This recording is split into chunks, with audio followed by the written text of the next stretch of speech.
दिन भर की भागदौड़ के बाद घर लौटने पर पति और बच्चों को डिनर करवाकर रश्मि जब बेडरूम में पहुंची तब तक 10 बज चुके थे। उसने फटाफट नाइट ड्रेस पहनी और फ्रेश होकर बिस्तर पर आ गई। वह थक कर चूर हो गई थी। उसे लगा कि नींद जल्दी ही आ जाएगी, लेकिन नींद नहीं आई। उसने अनमने मन से लेटे लेटे ही टीवी का रिमोट दबाया। कोई न्यूज़ चैनल चल रहा था। उस पर अचानक एक न्यूज़ ने उसे चौंका दिया। वह शॉक्ड रह गई। यह क्या हुआ? सुधीर ने मेट्रो के आगे कूदकर सुसाइड कर लिया। उसकी आंखों से आंसू बहने लगे। उसका मन किया कि वह जोर जोर से रोए, लेकिन उसे लगा कि कहीं उसका रोना सुनकर पास के कमरे में सो रहे बच्चे जाग ना जाए। पति संभव भी दूसरे रूम में अपने बिजनेस का काम निपटाने में लगे थे। रश्मि ने रुलाई रोकने के लिए अपने मुंह पर हाथ रखा, लेकिन काफी देर तक रोती रही। शादी से पहले का पूरा जीवन उसकी आंखों के सामने घूम गया।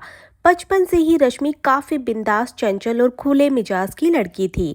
आधुनिकता और फैशन पर वह सबसे ज्यादा खर्च करती थी। पिता उसके बड़े बिजनेसमैन थे, इसलिए घर में रुपए पैसों की कमी नहीं थी। तीखे नए नक्श वाली रश्मि ने जब कॉलेज में प्रवेश लिया तो पहले ही दिन सुधीर से उसकी आंखें चार हो गई। रश्मि ने खुद ही आगे बढ़कर सुधीर की तरफ दोस्ती का हाथ बढ़ाया। किसी लड़की का यूं अचानक हाथ आगे बढ़ाता देख सुधीर थोड़ा सा चौंक गया। शर्माते हुए उसने कहा, हेलो, आई एम सुधीर। कहाँ रहते हो? कौन सी क्लास में हो? रश्मि ने एकदम से पूछ लिया। अभी इस शहर में नया आया हूँ। पापा आर्मी में है, बीकॉम प्रथम वर्ष का छात्र हूँ। ओह, तो तुम भी मेरे साथ ही हो। मेरा मतलब हम एक ही क्लास में हैं, रश्मि ने चहकते हुए कहा। उस दिन दोनों क्लास में फ्रंट लाइन में एक दूसरे के साथ ही बैठे। प्रोफेसर ने पूरी क्लास के विद्यार्थियों का परिचय लिया तो पता चला कि रश्मि पढ़ाई में बहुत ही इंटेलिजेंट है। कॉलेज टाइम के बाद सुधीर और रश्मि साथ साथ बाहर निकले। तब पता लगा कि सुधीर को पापा का ड्राइवर कॉलेज छोड़ गया था। रश्मि ने अपनी मोपेड बाहर निकाली और कहा, चलो मैं तुम्हें घर छोड़ती हूँ। नहीं नहीं, ड्राइवर आने वाला है। अरे चलो भाई, रश्मि खा नहीं जाएगी। रश्मि के कहने का अंदाज कुछ ऐसा था कि सुधीर उसकी मोपेड पर बैठ गया। पूरे रास्ते रश्मि की चपड़ चपड़ चलती रही। उसे इस बात का ख्याल ही नहीं रहा कि वह सुधीर से पूछे कि कहाँ जाना है। बातों बातों में रश्मि अपने घर की गली में पहुंची। तब सुधीर ने कहा, बस यहीं छोड़ दो। ओह सॉरी, मैं तो पूछना ही भूल गई कि आपको कहाँ छोड़ना है। मैं तो बातों बातों में अपने घर की गली में ही आ गई। बस यही तो छोड़ना है। वह सामने वाला मकान हमारा है। अभी कुछ दिन पहले ही किराए पर घर लिया है पापा ने। अच्छा, तो आप लोग आए हो हमारे पड़ोस में? रश्मि ने कहा। जी हाँ, चलो फिर तो हम दोनों साथ साथ कॉलेज आया जाया करेंगे। रश्मि और सुधीर के बाद के दिन यूं ही गुजरते गए। पहली मुलाकात दोस्ती में और दोस्ती प्यार में जाने कब बदल गई पता ही नहीं चला। रश्मि का सुधीर के घर आना जाना ऐसे होने लगा जैसे वह उसी घर का सदस्य हो। सुधीर की मम्मी रश्मि से खूब प्यार करती थी। कहती थी कि तुझे तो अपनी बहू बनाऊंगी। इस प्यार को पाकर रश्मि के मन में भी कई उमंगें पैदा हो गई। वह सुधीर को अपने जीवन साथी के रूप में देखकर कल्पनाएं करने लगी। एक दिन सुधीर घर में अकेला था तो उसने रश्मि को फोन कर कहा, घर आ जाओ, कुछ काम है। जब रश्मि पहुंची तो दरवाजे पर मिल गया सुधीर। बोला, मैं एक टॉपिक पढ़ रहा था लेकिन कुछ समझ में ही नहीं आ रहा था, तो सोचा तुमसे पूछ लूं। तो दरवाज़ा क्यों बंद कर रहे हो? आंटी कहाँ है? यही है, क्यों चिंता कर रही हो? ऐसे डर रही हो जैसे अकेला हूँ तो खा जाऊंगा। यह कहते हुए सुधीर ने रश्मि का हाथ थामा और उसे अपनी ओर खींच लिया। सुधीर के अचानक इस बर्ताव से रश्मि सहम गई। वह छुई मुई से सुधीर की बाहों में समाती चली गई। क्या कर रहे हो सुधीर? छोड़ो मुझे, वह बोली, लेकिन सुधीर ने एक ना सुनी। वह बोला, आई लव यू रश्मि। जानती हूँ, पर यह कौन सा तरीका है? रश्मि ने प्यार से समझाने की कोशिश की। कुछ दिन इंतजार करो मिस्टर, रश्मि तुम्हारी है, एक दिन पूरी तरह तुम्हारी हो जाएगी। परंतु सुधीर पर कोई असर नहीं हुआ। हद से आगे बढ़ता देख रश्मि ने सुधीर को धक्का दिया और हिरनी सी कुलांचे मारती हुई घर से बाहर निकल गई। उस रात रश्मि सो नहीं पाई। उसे सुधीर का यूं बाहों में लेना अच्छा लगा। कुछ देर और रुक जाती तो सोच कर वह डर गई। एक दिन ऐसा आया जब पढ़ाई की आड़ में चल रहा प्यार का खेल पकड़ा गया। दोनों अब तक बीकॉम लास्ट ईयर में प्रवेश कर चुके थे और एक दूसरे में इतना खो चुके थे कि उन्हें तो आभास भी नहीं था कि इस रिश्ते को रश्मि के पिता और भाई कभी भी स्वीकार नहीं करेंगे। उस दिन रश्मि के घर कोई नहीं था, वह अकेली थी कि सुधीर पहुंच गया। उसे देखकर रश्मि की धड़कनें और बढ़ गई। वह बोली, सुधीर जाओ तुम, पापा आने वाले हैं। तो क्या हो गया, दामाद अपने ससुराल ही तो आया है। सुधीर ने मजाकिया लहजे में बोला, नहीं तुम जाओ प्लीज। रुको डार्लिंग, यो धक्के मार कर क्यों घर से निकाल रही हो। कहते हुए सुधीर ने रश्मि को अपनी बाहों में भर लिया। तभी जो ना होना चाहिए था वह हो गया। रश्मि के पापा ने अचानक घर में प्रवेश किया और दोनों को एक दूसरे की बाहों में समाया देख आग बबूला हो गए। फिर पता नहीं कितने लात घूंसे सुधीर को पड़े। सुधीर कुछ ना बोल पाया, बस पिटता रहा। जब होश आया तो अपने घर में लेटा हुआ था। सुधीर और रश्मि के परिवार वालों की बैठक हुई। सुधीर की मम्मी ने प्रस्ताव रखा कि वे रश्मि को बहू बनाने के लिए रेडी हैं। फिर काफी सोच विचार हुआ। रश्मि के पापा ने कहा, बेटी को कुएं में धकेल दूंगा पर इस लड़के से शादी नहीं करूंगा। जब कोई काम नहीं करता तो क्या खिलाएगा पिलाएगा। आखिर तय हुआ कि रश्मि की शादी जल्दी से जल्दी किसी अच्छे परिवार के लड़के से कर दी जाएगी। रश्मि और सुधीर के मिलने पर पाबंदी लगा दी गई, पर वे दोनों कहीं ना कहीं मिलने का रास्ता निकाल ही लेते थे। एक दिन रश्मि के पापा ने घर में बताया कि दिल्ली से लड़के वाले आ रहे हैं रश्मि को देखने। यह सुनकर रश्मि को अपने सपने टूटते नजर आए। उसने कुछ भी नहीं खाया पिया। भाभी ने समझाया, यह बचपना छोड़ दो रश्मि, हम इज्जतदार खानदानी परिवार से हैं, सबकी इज्जत चली जाएगी। तो मैं क्या करूं, इस घर में बच्चों की खुशी का ख्याल नहीं रखा जाता क्या। दोनों दीदी कौन सी सुखी हैं अपने पतियों के साथ। तेरी बात तो ठीक है रश्मि, लेकिन समाज परिवार में ये बातें मायने नहीं रखती। तेरे गम में पापा को कुछ हो गया तो उन्होंने कुछ कर लिया तो सब खत्म हो जाएगा। रश्मि कुछ नहीं बोल पाई। उसी दिन दिल्ली से लड़का संभव अपने छोटे भाई राजीव और एक रिश्तेदार के साथ रश्मि को देखने आया। रश्मि को देखते ही सबने पसंद कर लिया, रिश्ता फाइनल हो गया। जब यह बात सुधीर को रश्मि की एक सहेली से पता चली तो उसने पूरी गली में कोहराम मचा दिया। देखता हूँ कैसे शादी करते हैं। रश्मि की शादी होगी तो सिर्फ मेरे साथ, रश्मि मेरी है। पागल सा हो गया था सुधीर, इधर उधर बेतहाशा दौड़ रहा था। पत्थर मार मार कर रश्मि के घर की खिड़कियों के शीशे तोड़ दिए थे। रश्मि के पिता के मन में डर बैठ गया कि कहीं ऐसा ना हो कि लड़के वालों को इस बात का पता चल जाए, तब तो इज्जत चली ही जाएगी। सब हालात देखकर तय हुआ कि रश्मि की शादी किसी दूसरे शहर में जाकर करेंगे। किसी को कानो कान खबर भी नहीं होगी। अब एक तरफ तो था प्यार और दूसरी तरफ माँ बाप के प्रति जिम्मेदारी। बहुत तड़पी रश्मि, बहुत रोई और एक दिन उसने अपनी भाभी से कहा, मैं अपने प्यार का बलिदान देने के लिए तैयार हूँ, लेकिन मेरी एक शर्त है। मुझे एक बार सुधीर से मिलने की इजाज़त चाहिए। मैं उसे समझाऊंगी, मुझे पूरी उम्मीद है कि वह मान जाएगा। भाभी ने घर वालों से छिपा कर रश्मि को सुधीर से आखिरी बार मिलने के लिए भेज दिया। रश्मि को अपने करीब पाकर सुधीर फूट फूट कर रोया। उसके पाँव में गिर पड़ा, लिपट गया, किसी नादान छोटे बच्चे की तरह बिहेव करने लगा। मुझे छोड़कर मत जाओ रश्मि, मैं नहीं जी पाऊंगा, तुम्हारे बिना मैं मर जाऊंगा। रश्मि खड़ी रही और सब कुछ देखती रही। सुधीर की इस हालत को देखकर वह खुद को रोक नहीं पाई। लिपट कर सुधीर से और भी तेज तेज रोने लगी। नहीं सुधीर, तुम ऐसा मत करो, तुम बच्चे नहीं हो। रोते रोते ही रश्मि ने कहा। नहीं रश्मि, मैं नहीं रह पाऊंगा तुम्हारे बिन। रोते हुए सुधीर ने कहा, अगर तुमने मुझसे सच्चा प्यार किया है तो तुम्हें मुझसे दूर जाना होगा, मुझे भुलाना होगा। यह सब कहकर काफी देर तक रश्मि उसको समझाती रही और आखिर में अपने दिल पर पत्थर रखकर सुधीर को समझाने में सफल भी रही। सुधीर ने उससे वादा किया कि वह कोई बखेड़ा नहीं करेगा। जब भी मायके आऊंगी तब तुमसे जरूर मिलूंगी, यह मेरा वादा है। रश्मि यह वादा करके घर लौट आई। पापा किसी तरह का खतरा मोल नहीं लेना चाहते थे, इसलिए एक दिन रात को घर के सब लोग चले गए एक अनजान शहर में। रश्मि की शादी दिल्ली के एक जाने माने खानदान में हो गई। ससुराल आकर रश्मि को पता चला कि उसके पति संभव ने शादी तो उससे कर ली, पर असली शादी तो उसने अपने कारोबार से कर रखी है। देर रात तक अपने बिजनेस का काम निपटाना संभव की प्रायोरिटी थी। रश्मि देर रात तक सीढ़ियों पर बैठकर संभव का इंतजार करती। कभी कभी वह वही बैठे बैठे सो जाती थी। एक तरफ प्यार की टीस, दूसरी तरफ पति की उपेक्षा से रश्मि टूट गई थी। ससुराल में पास पड़ोस की हम उम्र लड़कियां आती तो रश्मि से मजाक करती, आज तो भाभी के गालों पर निशान पड़ गए, भैया ने लगता है सारी रात सोने नहीं दिया। रश्मि मुस्कुराकर रह जाती। करती भी क्या, अपना दर्द किससे शेयर करती। पड़ोस में ही महेश जी का परिवार था।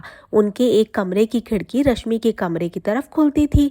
यदा कदा रात को वह खिड़की खुली रहती। महेश जी के बेटे की अभी नई नई शादी हुई थी। तब रश्मि को वो सीन देखने को मिल जाता और उस टाइम रश्मि को रोने के अलावा कुछ भी समझ नहीं आता।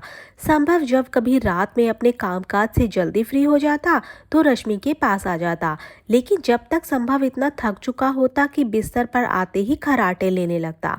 एक दिन संभव कारोबार के सिलसिले में बाहर गया था और रश्मि तपती दोपहर में फर्स्ट फ्लोर पर बने अपने कमरे में सो रही थी। अचानक उसे एहसास हुआ कि उसके बगल में आकर कोई लेट गया है। रश्मि को अपनी पीठ पर किसी मर्दाना हाथ का स्पर्श महसूस हुआ। वह आंखें मूंदे पड़ी रही। वह स्पर्श उसे अच्छा लगा। उसकी धड़कनें तेज हो गई, सांसें उसकी बहुत तेज चलने लगी। उसे लगा शायद संभव है, लेकिन यह उसका देवर राजीव था।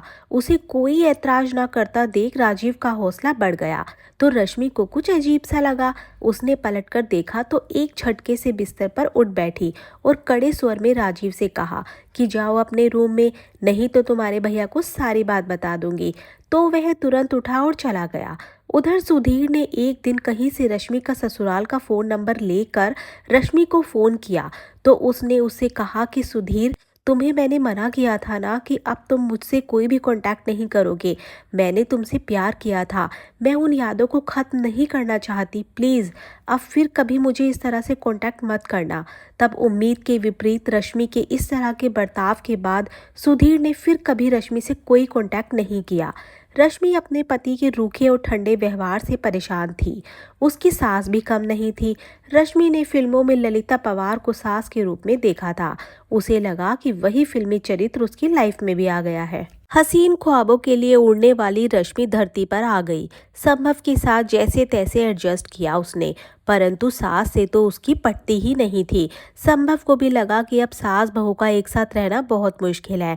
तब सबने मिलकर तय किया कि संभव रश्मि को लेकर अलग घर में रहेगा। कुछ ही दूरी पर किराए का मकान ढूंढा गया और रश्मि नए घर में चले गए। अब तक उसके 2 प्यारे प्यारे बच्चे भी हो चुके थे। शादी के 12 साल कब बीत गए पता ही नहीं चला। नए घर में आकर रश्मि के सपने फिर से जाग उठे। उमंगे फिर से जवान हो गई। उसने कार चलाना सीख लिया। पेंटिंग का उसे बहुत शौक था। उसने एक से बढ़कर एक पोर्ट्रेट तैयार किए। जो देखता वह देखता ही रह जाता। अपने बेटे साहिल को पढ़ाने के लिए रश्मि ने हिमेश को ट्यूटर रख लिया। वह साहिल को पढ़ाने के लिए अक्सर दोपहर बाद आता था जब संभव घर पर होता था। 28 से 30 साल का हिमेश देखने में बहुत ही अट्रैक्टिव और तहजीब वाला अध्यापक था। रश्मि को उसका व्यक्तित्व बहुत ही अट्रैक्ट करता था।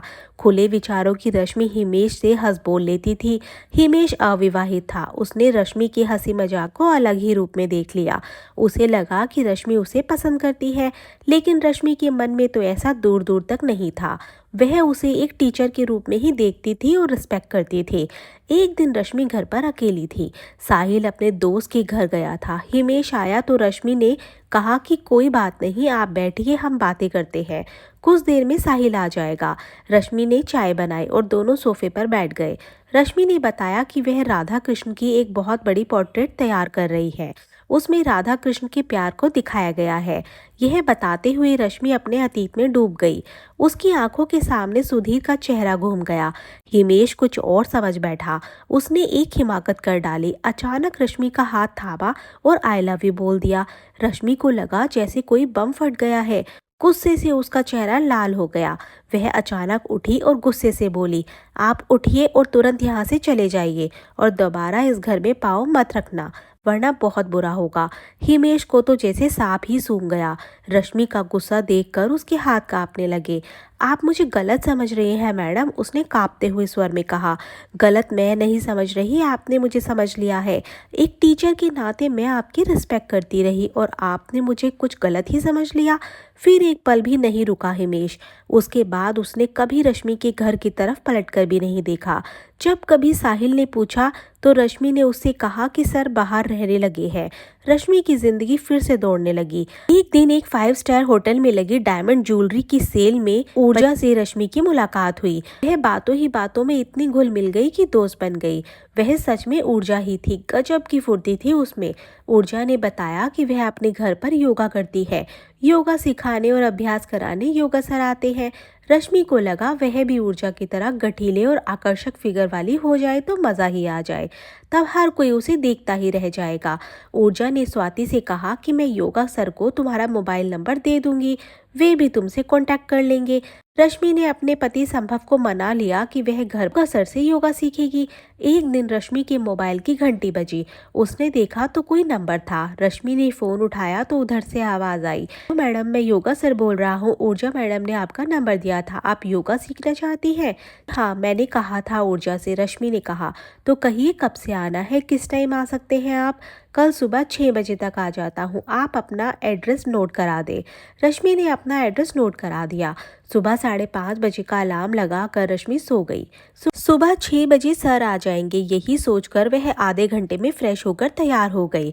बच्चे और पति संभव सो रहे थे, उन्हें 8 बजे उठने की आदत थी। रश्मि उठते ही बाथरूम में चले गई। फ्रेश होकर योगा की ड्रेस पहनी, तब तक 6 बजने ही वाले थे। अचानक से डोरबेल बजी। योगा सर ही है, यह सोचकर दौड़कर उसने दरवाजा खोला। दरवाजा खोला तो सामने खड़े आदमी को देखकर वह शॉक्ड रह गई। उसके सामने सुधीर खड़ा था, वही सुधीर जो उसकी यादों में बसा रहता था। तुम योगा सर? रश्मि ने पूछा। हाँ। फिर सुधीर ने कहा, अंदर आने के लिए नहीं कहोगी? रश्मि हड़बड़ा गई। हाँ हाँ आओ आओ ना प्लीज, उसने कहा। सुधीर अंदर आया तो रश्मि ने सोफे की तरफ इशारा करते हुए उसे बैठने के लिए कहा। दोनों एक दूसरे के आमने सामने बैठ गए। रश्मि को कुछ समझ ही नहीं आ रहा था कि क्या बोले, सुधीर कहे या योगा सर कहे।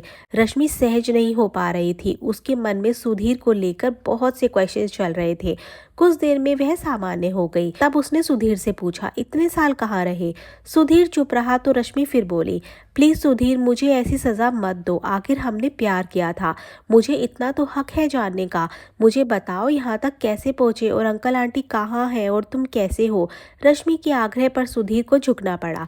उसने बताया कि तुमसे अलग होकर कुछ टाइम मेरा मानसिक संतुलन बिगड़ा रहा, फिर थोड़ा सुधरा तो शादी की, लेकिन पत्नी ने भी ज्यादा दिन तक साथ नहीं दिया। घर बार छोड़कर चली गई और फिर किसी के साथ घर बसा लिया। फिर काफ़ी दिनों की इलाज के बाद ठीक हुआ तो योगा सीखते सीखते योगा सर ही बन गया। तब किसी योगाचार्य के माध्यम से दिल्ली आ गया। मम्मी पापा आज भी वही हैं, उसी शहर में। सुधीर की बातें सुनकर रश्मि अंदर तक हिल गई। जो उससे बेइंतहा प्यार करता था वह आज किस हालत में है, सोचती ही रह गई रश्मि। अजब का धर्म संकट था उसके सामने, एक तरफ प्यार, दूसरी तरफ घर संसार, क्या करे? सुधीर को घर जाने की अनुमति दे या नहीं? अगर बार बार सुधीर घर आया तो क्या असर पड़ेगा गृहस्थी पर? माना कि किसी को पता नहीं चलेगा कि योगा सर के रूप में सुधीर है, लेकिन कहीं वह खुद कमजोर पड़ गई तो? उसके 2 छोटे छोटे बच्चे भी हैं। गृहस्थी जैसी भी है बिखर जाएगी। उसने तय किया कि वह सुधीर को योगा सर के रूप में स्वीकार नहीं करेगी, कह देगी, देखो सुधीर मैं तुमसे योगा नहीं सीखना चाहती। रश्मि ने अचानक सामान्य बातचीत का क्रम तोड़ते हुए कहा। पर क्यों रश्मि, हमारे लिए यही ठीक रहेगा। सुधीर प्लीज समझो, अब तुम शादीशुदा हो, अब वह बचपन वाली बात नहीं है। रश्मि क्या हम अच्छे दोस्त बनकर नहीं रह सकते? नहीं सुधीर, मैं ऐसा कोई काम नहीं करूंगी जिससे मेरी गृहस्थी, मेरे बच्चों पर असर पड़े। सुधीर ने लाख समझाया पर रश्मि अपने फैसले पर अड़ी रही। सुधीर बेचैन हो गया। सालों बाद उसका प्यार उसके सामने था, लेकिन वह उसकी बात स्वीकार ही नहीं कर रहा था। आखिर रश्मि ने सुधीर को विदा कर ही दिया, साथ ही कहा कि दोबारा दोबारा कांटेक्ट ना करे। सुधीर रश्मि से अलग होते वक्त बहुत ही टेंशन में आ गया था, पर उस दिन के बाद सुधीर ने रश्मि से कोई कांटेक्ट नहीं किया। रश्मि ने भी अब टेंशन फ्री होकर लाइफ को जीना शुरू कर दिया था। वह बहुत सी एक्टिविटीज में बिजी हो गई थी। इससे उसका सामाजिक दायरा भी बढ़ने लगा था। उस दिन वह बाहर के कुछ काम निपटाकर बेडरूम में पहुंची तो न्यूज चैनल पर उसने यह खबर देखी कि सुधीर ने दिल्ली मेट्रो के आगे कूदकर सुसाइड कर लिया। वह देर तक रोती रही। न्यूज एंकर बता रही थी कि उसकी जेब में एक सुसाइड नोट मिला है, जिसमें अपनी मौत के लिए उसने किसी को जिम्मेदार नहीं माना, लेकिन एक गुमनाम प्रेमिका के नाम पर पत्र लिखा है। रश्मि का सिर घूम रहा था, उसकी रुलाई फूट पड़ी। तभी संभव ने अचानक कमरे में एंटर किया और बोला, क्या हुआ रश्मि, क्यों रो रही हो? कोई डरावना सपना देख लिया क्या? प्यार भरे बोल सुनकर रश्मि को और तेज तेज रोना आ गया। वह काफी देर तक संभव के कंधे पर सर रखकर रोती रही। उसका प्यार खत्म हो गया था, सिर्फ यादें ही रह गई थी।